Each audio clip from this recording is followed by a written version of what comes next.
नमस्कार दोस्तों, स्वागत है आप सभी के एक बार फिर से। मैं अल्ताज खान और आज हम बात करेंगे यूपी से जुड़ी हुई सभी मुख्य खबरों की। सबसे पहले नजर डालते हैं सुर्खियों पर। उत्तर प्रदेश में 25 दिसंबर से योगी सरकार ने नाइट कर्फ्यू लगाने का किया ऐलान। कोरोना के बढ़ते मामलों को लेकर लिया है फैसला। आप सांसद संजय सिंह बोले, होली से पहले आम आदमी पार्टी की बनी यूपी में सरकार तो बिजली बिल को कर देंगे माफ। 3 दिनों तक सार्वजनिक कार्यक्रमों में शामिल नहीं होंगे सपा प्रमुख अखिलेश यादव, ट्वीट कर बताई वजह। यूपी चुनाव में सबसे बड़ा मुद्दा बना मंत्री टेनी का इस्तीफा। योगी सरकार देगी 12 लाख पेंशनर्स को 3% महंगाई भत्ता। जया बच्चन ने सपा नेताओं पर आयकर छापे को लेकर बीजेपी सरकार पर बोला हमला। अब खबरें जानते हैं दोस्तों विस्तार से। तो उत्तर प्रदेश सरकार का बड़ा फैसला, 25 दिसंबर से उत्तर प्रदेश में लगेगा नाइट कर्फ्यू।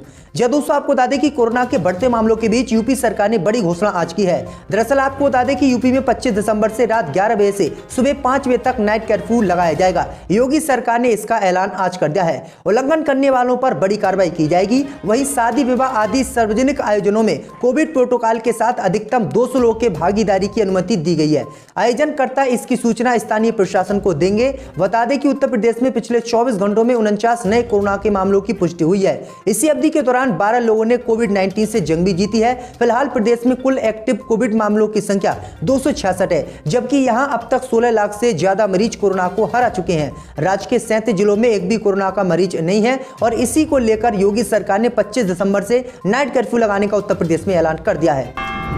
इसी के साथ आपको बता दें कि आप सांसद संजय सिंह ने किया ऐलान, होली से पहले यूपी में बनी हमारी सरकार तो बिजली बिल को कर देंगे माफ। जय दोस्तों, आपको बता दें कि आम आदमी पार्टी के राज्यसभा सांसद संजय सिंह ने कहा है कि अगर होली से पहले हमारी सरकार उत्तर प्रदेश में बन गई तो मैं हिंदू मुसलमान दोनों भाइयों से कहना चाहूंगा कि अपना बिजली का बिल लेकर जाना और होलिका में जला देना। संजय सिंह ने कहा है कि देशभक्त वह है जो अपने खून पसीने से देश को आगे बढ़ाने का काम कर रहे हैं। संजय सिंह ने कहा है कि पूरा हिंदुस्तान बेचने में सरकार लगी हुई है, ये देश बेचने वाली सरकार है। उन्होंने कहा है कि मैंने सदन के अंदर कहा था, मोदी जी जो अपने बाप दादा की संपत्ति को बढ़ाते हैं सपूत कहलाते हैं और जो बाप दादा की संपत्ति को बेचते हैं वे कपूत कहलाते हैं। संजय सिंह ने कहा है कि यह कपूत सरकार हिंदुस्तान में चल रही है, इसलिए मैं कहना चाहूंगा कि हमें जागना होगा और देश को बचाना होगा। 3 दिनों तक सार्वजनिक कार्यक्रमों में शामिल नहीं होंगे सपा प्रमुख अखिलेश यादव, ट्वीट कर बताई वजह। जी दोस्तों, आपको बता दें कि अखिलेश यादव ने ट्विटर पर लिखा कि परिवार के लोगों के कोरोना पॉजिटिव होने की वजह से हम 3 दिनों के लिए एहतियातन बरतते हुए सार्वजनिक कार्यक्रमों में शामिल नहीं हो पाएंगे। अलीगढ़ में जयंत चौधरी और अखिलेश यादव की जो साझा रैली थी उसमें अखिलेश यादव वर्चुअली जुड़े थे। अखिलेश की पत्नी डिंपल यादव और बेटी कोरोना पॉजिटिव पाए गए थे। हालांकि अखिलेश यादव की RT-PCR रिपोर्ट नेगेटिव आई थी। उसके बाद भी अखिलेश यादव ने एहतियातन के तौर पर 3 दिनों तक किसी भी कार्यक्रम में जाने का फैसला नहीं किया है। योगी सरकार देगी अब 12 लाख पेंशनर्स को 3% महंगाई भत्ता। जब दोस्तों, आपको बता दें कि उत्तर प्रदेश की योगी आदित्यनाथ सरकार ने राज्य के सरकारी कर्मचारियों के बाद अब पेंशनर्स के लिए महंगाई भत्ते का ऐलान किया है। राज्य सरकार ने बुधवार को 1 जुलाई 2021 से प्रदेश के 12 लाख से अधिक पेंशनर्स पारिवारिक पेंशनर्सों को महंगाई राहत वृद्धि का लाभ देने का आदेश जारी किया है। राज्य सरकार के आदेश के बाद अब पेंशनर्स और पारिवारिक पेंशनर्स को 28% की जगह 31% महंगाई भत्ता मिलेगा।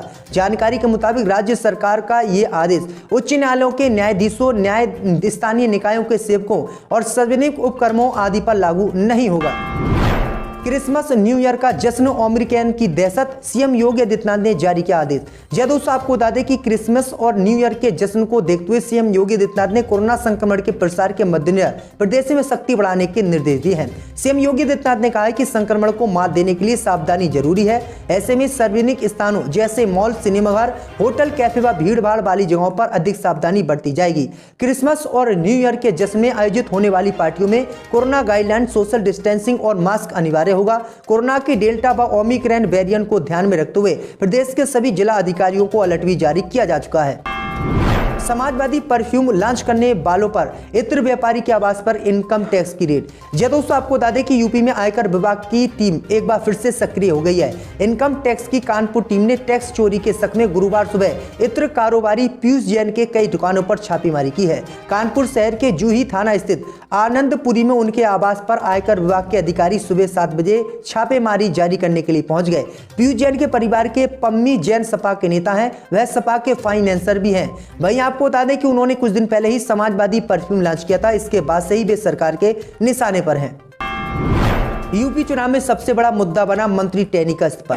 जब दोस्तों आपको बता दें कि यूपी में चुनाव के समय केंद्रीय गृह राज्य अजय मिश्रा टैनी विपक्ष के लिए आज तो भाजपा के लिए गले की फांस बन गए हैं। लखीमपुर खीरी हिंसा में साजिश की बात सामने आने के बाद अजय मिश्रा को लेकर विपक्ष हमलावर है। उधर टैनी के इस्तीफे को लेकर भाजपा असमंजन की स्थिति में है। कुछ भी हो, यूपी चुनाव में लखीमपुर सबसे बड़ा मुद्दा बन गया है। सड़क से लेकर संसद तक हंगामा है। संसद में टैनी के इस्तीफे के मुद्दे को लेकर विपक्ष हमलावर हुआ तो कृषि कानून पर चर्चा से लेकर संसद की कार्रवाई तक स्थगित हो गई। अयोध्या में जमीन खरीद फरोख्त मामले में हस्तक्षेप करे इलाहाबाद हाईकोर्ट, मायावती ने की मांग। जब दोस्तों आपको बता दें कि बसपा अध्यक्ष मायावती ने अयोध्या में नेताओं और अफसरों द्वारा बड़े पैमाने पर जमीन औने पौने दामों में खरीदे जाने के आरोप की उच्च स्तरीय जांच की मांग करते हुए उच्च न्यायालय से इसमें हस्तक्षेप का आग्रह किया है। अयोध्या में निर्माणाधीन राम मंदिर के निकट जमीनें कथित रूप से भाजपा के विधायकों, महापौर और प्रशासन के आला अधिकारियों द्वारा औने पौने दामों में खरीदे जाने का मामला सामने आया, जिसके बाद राज्य सरकार ने राजस्व विभाग को मामले की गहराई से जांच करने के आदेश दिए हैं। जया बच्चन ने सपा नेताओं पर आयकर छापे को लेकर बीजेपी सरकार पर बोला हमला। जब दोस्तों आपको बता दें कि समाजवादी पार्टी की सांसद जया बच्चन ने मंगलवार को दावा किया कि उनकी पार्टी के कुछ सहयोगियों पर आयकर विभाग की हालिया छापेमारी उत्तर प्रदेश विधानसभा चुनाव में भारतीय जनता पार्टी की घबराहट को प्रदर्शित करती है। उन्होंने केंद्रीय जांच एजेंसियों के स्वतंत्र रूप से काम करने संबंधित सरकार के दावे की हंसी उड़ाते हुए कहा कि क्या हम निरक्षर अनपढ़ हैं जो इस पर विश्वास कर ले। उल्लेखनीय है कि जया की पुत्र वधू एवं अभिनेत्री ऐश्वर्या राय बच्चन भी 2016 के पनामा पेपर्स वैश्विक का लीक प्रकरण से संबंध एक मामले में पूछताछ के लिए सोमवार को प्रवर्तन निदेशालय उपस्थित हुई थी। इसी से जया बच्चन नाराज हो गई। सपा रालोद की संयुक्त रैली में भीड़ ने तोड़ा मंच, धड़ाम गिरे कई नेता और कार्यकर्ता। जब दोस्तों आपको बता दें कि अलीगढ़ में समाजवादी पार्टी और रालोद की संयुक्त रैली उस वक्त हड़कंप में आ गई जब भीड़ के चलते मंच की सीढ़ी टूट गई, जिसके चलते मंच पर पहुंचने से पहले ही कई नेता और कार्यकर्ता धड़ाम से नीचे गिर गए। ऐसे में आसपास खड़े लोगों ने नीचे गिरे नेताओं और कार्यकर्ताओं को उठाया, जिसके बाद कार्यक्रम शुरू हो सका। अलीगढ़ के इगलास कस्बे के मंडी रोड पर आयोजित रैली में जुटी भीड़ पर खुशी जताते हुए रालोद अध्यक्ष जयंत चौधरी ने कहा कि जितने लोग यहाँ हैं उससे 10 गुना ज्यादा सड़क पर हैं। ये शुभ संकेत है। उन्होंने कहा कि योगी राज में उत्तर प्रदेश का हालात खराब हो गई है। सीएम योगी और पीएम मोदी मीडिया में कह रहे हैं कि किसान खुशहाल है, उनकी आय दोगुनी हो गई है। पीएम मोदी ने 2022 के लिए कहा था कि 7 सालों में हम किसानों की आय दुगनी कर देंगे, लेकिन आज तक ऐसा नहीं हुआ। हमने किसानों से पूछा है, किसान लगातार यही कह रहे हैं कि हमारी आय दोगुनी नहीं हुई है और सरकार नए नए कानून ला लाकर हमारी जमीनों को और हड़पना चाहती है। तो उत्तर प्रदेश की खबरों में आज के लिए बस इतना ही। आपके जिले किस राज्य से हमारी खबरों को देख रहे हैं हमें कॉमेंट में जरूर बता दें और हमें दें इजाजत। नए साल के आयोजन पर लग सकता है प्रतिबंध। जब दोस्तों आपको बता दें कि नए साल को होटलों में मनाने की तैयारी इस समय चल रही है। कार्यक्रम तय किए जा रहे हैं। आगरा में प्रशासन और स्वास्थ्य विभाग की वार्ता के बाद पार्टियों पर ग्रहण लग सकता है। कार्यक्रम प्रतिबंधित किए जा सकते हैं। दूसरी स्थिति में पार्टी में लोगों को सीमित किया जा सकता है। खुले में नए साल के स्वागत की योजना भी खटाई में पड़ सकती है। प्रियंका गांधी ने बीजेपी पर लगाए आरोप, कहा मेरे बच्चों के इंस्टाग्राम अकाउंट हैक करा रही है बीजेपी सरकार। जब दोस्तों आपको बता दें कि फोन टैपिंग के आरोपों में घिरी योगी सरकार पर अब कांग्रेस महासचिव व यूपी प्रभारी प्रियंका गांधी वाड्रा ने गंभीर आरोप लगाए हैं। ये आरोप उस वक्त लगे हैं जब उत्तर प्रदेश विधानसभा चुनाव में केवल 3 से 4 महीने का समय शेष बचा है। कांग्रेस महासचिव प्रियंका गांधी वाड्रा ने प्रदेश सरकार पर उनके बच्चों का इंस्टाग्राम अकाउंट हैक करने का आरोप लगाते हुए पूछा है कि आपके पास कोई काम नहीं है क्या। अखिलेश यादव ने किया ऐलान, सरकार बनने पर 3 महीने के अंदर कराएंगे जाति आधारित जनगणना।